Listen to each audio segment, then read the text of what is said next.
Hey, and welcome to video number 2. We're going to talk about what products are allowed and what products are not allowed.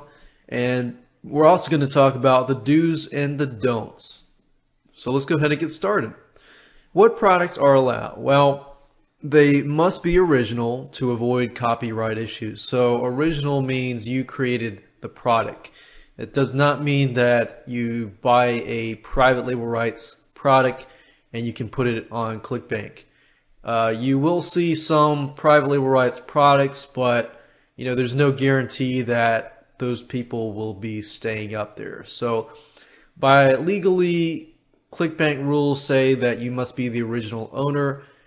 So if you do take a private label rights product and you do change around completely, graphics, sales page, everything in it, and you do change it to the point that it becomes your own product, then that's a possibility. You might want to run that by Clickbank first. The product itself must be a digital product and delivered digitally through your website. So that means that it's got to be downloadable. So let's say, for example, that you buy a product and it's got to be something that somebody can download, they can watch on your website, they can use it, and so forth. Now you can, however, you can ship, for example, books, CDs, and DVDs to your customers.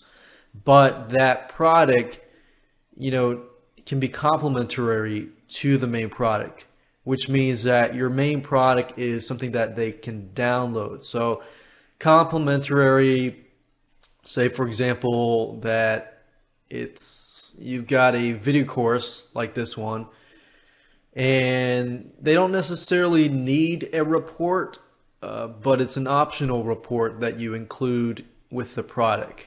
So you also might want to run that by Clickbank as well.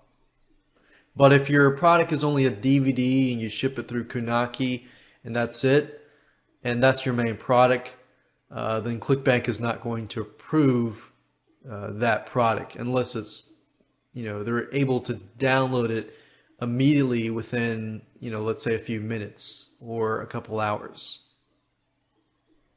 Now let's talk about the types of products that Clickbank does not allow. Now you can check this list from Clickbank, but pretty much what Clickbank wants you to do is they want to make sure everything is original and not copyrighted content. So number one, you don't want to have content in there that belongs to somebody else.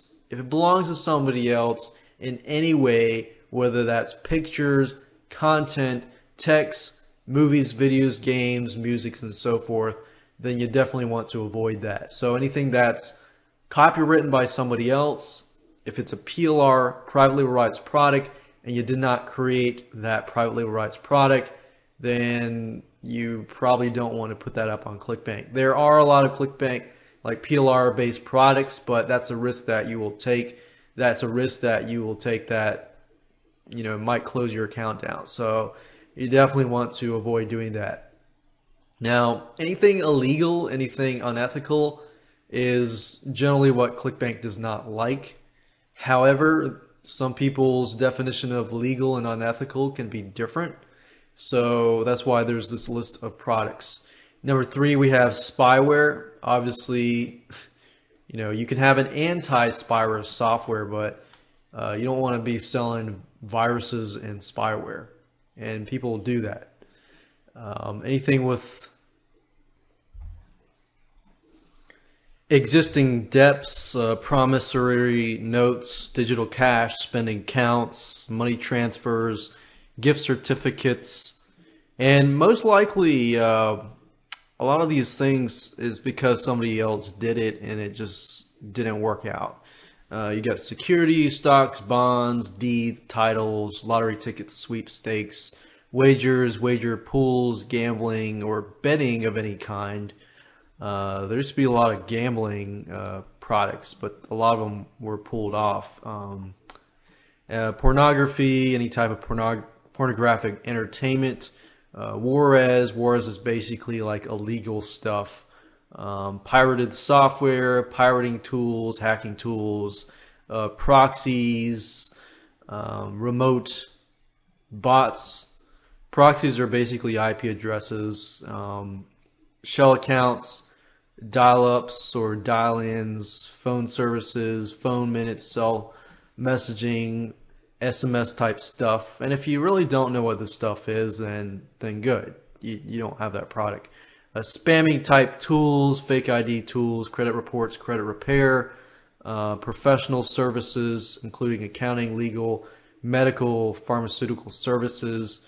And a lot of these, like I said, credit reports and credit repair. It's also because, FTC, Clickbank is in the USA. So, the FTC, where the FTC says not to do, they try to avoid that as well because it just makes their lives more complicated.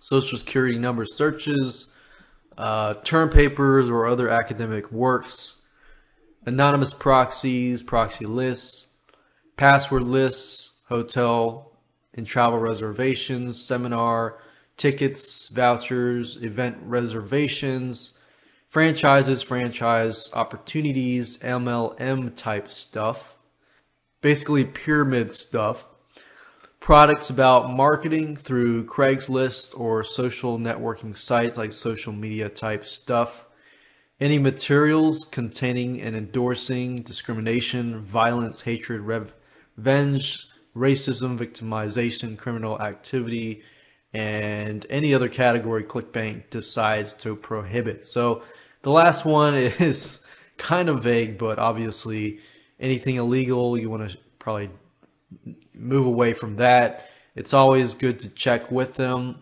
contact them first, and run your product by them if your product is somewhat borderline, something that you might think would be prohibited by Clickbank. So that way you don't have to go through the process of setting up your site for Clickbank specifically, only to find out that it's not going to be approved. That's happened to several people before, and you definitely want to avoid that. I didn't see list building on here, but I do believe they don't like list building type products. But like I said, go ahead, check with Clickbank, make sure that the product is compliant with their system, because they can always add to this list. Now I want to talk about the do's and the don'ts. Two things, several things, but the first two things are primary. Number one, your pitch page must describe the product clearly. That's a biggie. I've had my product approved and disapproved several times because the pitch page was not necessarily clear. If your sales page is not clear as to what it is selling, what the person gets, and then how to buy the product and have a money back guarantee, then they're not going to approve that. Especially they look specifically on your money back guarantee. If your money back guarantee is like, okay, no refunds, then it's not compliant to the Clickbank network because they offer 60 days refund. So if you want to sell on Clickbank, you've got to comply with their pitch page rules. And I'll go over that when we create the pitch page. Number two, your thank you page must give the product or give instructions on how to get the product immediately. So let's say for your example, your thank you page is your download page. If your download page has the files, and great. But let's say you're using some sort of script like Amember Pro or some sort of security script that requires them to create an account so that they get the downloads. You need to make sure specifically that, okay, number one, you need to do this. You need to create your account to get the files and so forth. You need to be very, very clear. Otherwise, Clickbank will look at that and they'll say, oh, it's confusing. You need to fix this and that. So you want to make sure that you get everything right the first time so that you don't have to get disapproved, and go through the process of doing that. So you definitely want to double check before you submit your product for approval, because let's say, for example, a recurring billing products. Clickbank says that there are no changes that can be made to recurring billing products after they are approved. So you want to make sure that you get it right the first time. Another thing that they want is pretty obvious, but a lot of vendors do miss out on this. You want to make sure that you support your customers via email, phone, or help desk. You don't have to do phone as long as you do via email and help desk, but you want to do this to prevent, refunds and chargebacks. And Clickbank does monitor your refund rate and your chargeback rate. So if you get a lot of refunds and you get a lot of chargebacks, a lot of times they will actually ban you from their network. So you definitely want to make sure that people are clear, that you will honor your refund, your money back guarantee, and your refunds and your chargeback to avoid those chargebacks. Because when they do charge back, you have to kind of pay a fee with any payment processor, with PayPal or Clickbank. So you definitely want to avoid that. And even if you do get a chargeback, that doesn't always mean it's your fault. It just means that the customer didn't contact you to get that refund. And another thing, they can also contact Clickbank to get a refund as well. And also you want to make sure that it's easy for affiliates to promote your product. You want to make sure that you provide them with the necessary tools to do so that they can bring sales to you. And that's the beauty. You get people promoting your product, even though you might get, 25 to 50% commissions, you're really not doing much except the affiliate's doing all the work. You're just providing the product itself and the support.